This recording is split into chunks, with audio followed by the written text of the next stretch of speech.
I recently took a trip out down to Salford Quays area of Manchester. I visited the Imperial War Museum, which was hardly a laughing minute, but was certainly well worth visiting. It's fascinating just to see a bit of the history of man's conflicts over each other. And of course, just across the Manchester Ship Canal, you've got the Lowry Centre, dedicated to that great artist who lived locally. I'll take you around his old house one of these days and we'll go meet him. There's a little statue of him in the town centre where he used to hang out.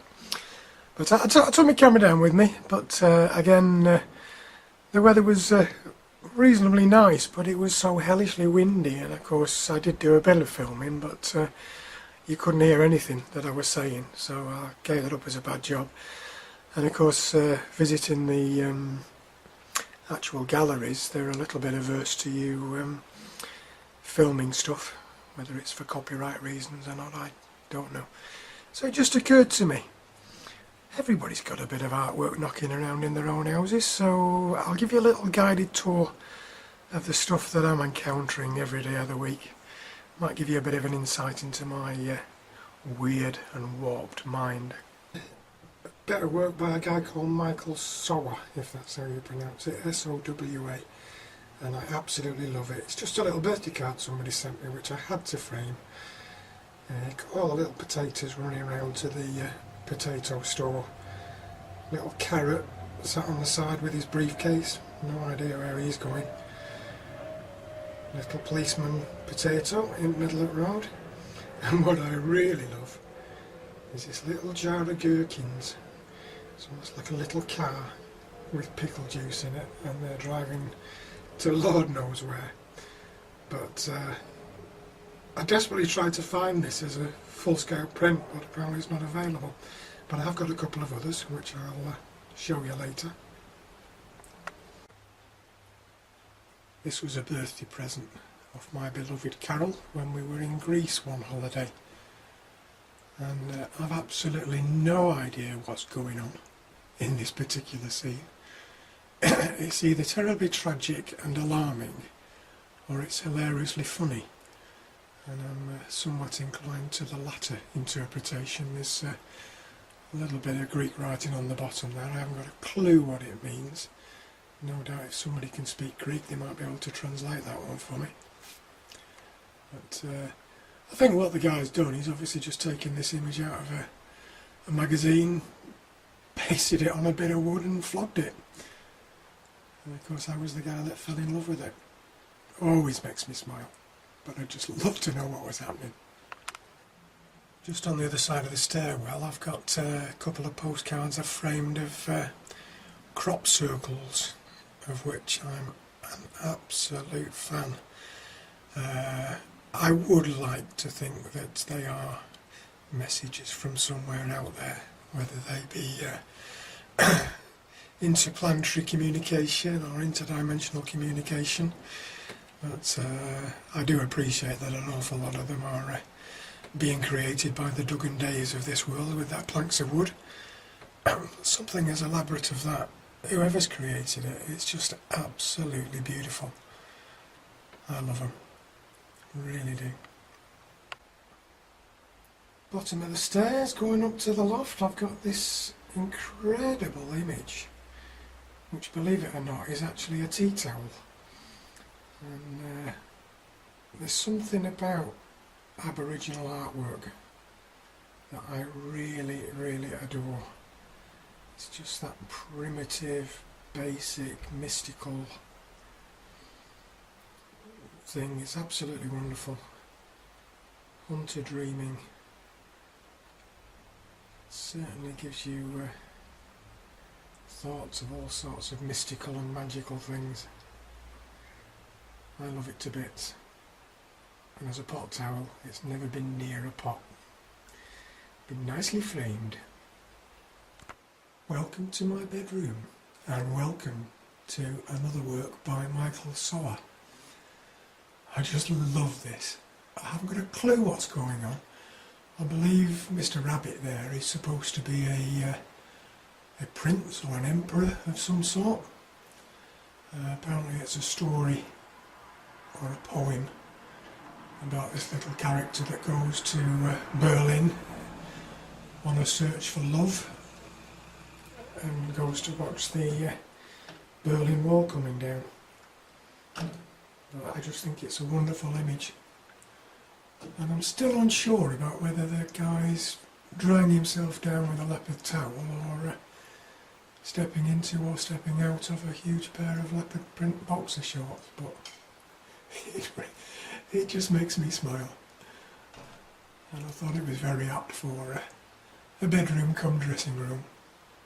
Of course, it's not all paintings. We've got this wonderful little bit of wooden carving which keeps an eye over us whilst we're sleeping. And this little fella I picked up as a gift for Carol in a market in Manchester. And you probably don't get an impression of size there, but it's about 3 foot long. So you can imagine what it looked like me finishing work, jumping on the commuter train dressed in suit and tie, laptop bag over one shoulder and this fella under my arm. But a few funny looks, I must admit, but the important thing is Carol loved it, as do I. Beautiful little thing.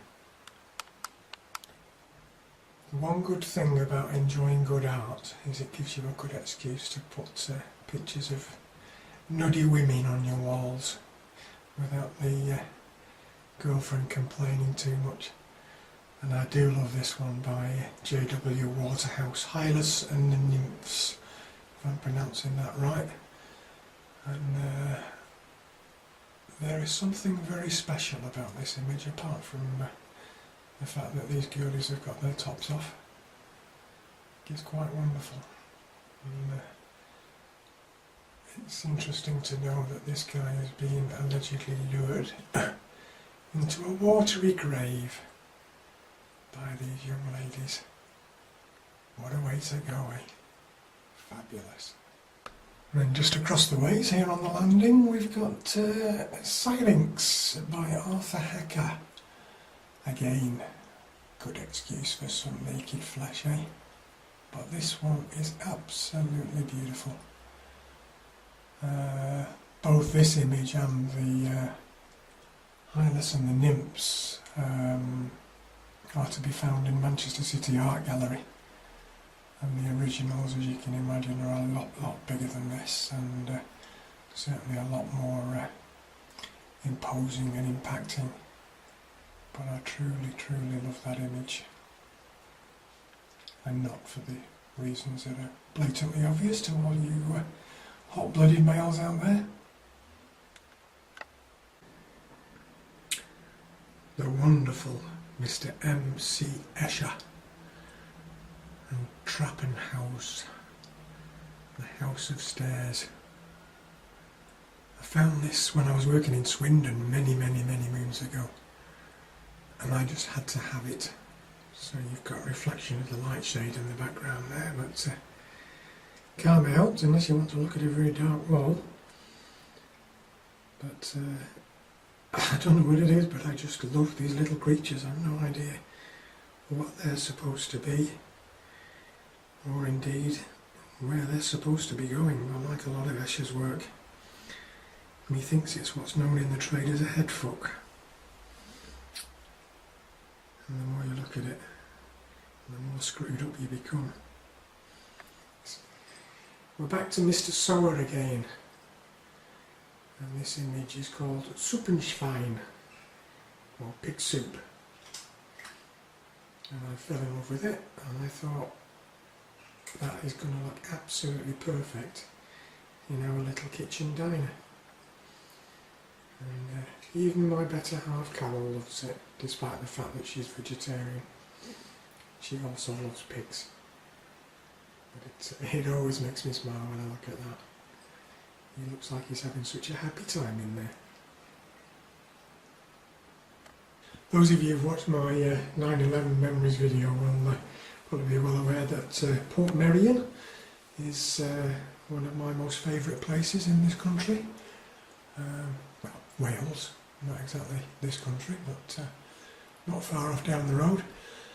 And I picked these up from there, and these are reproductions of Clough Williams Ellis's original architectural drawings for the village.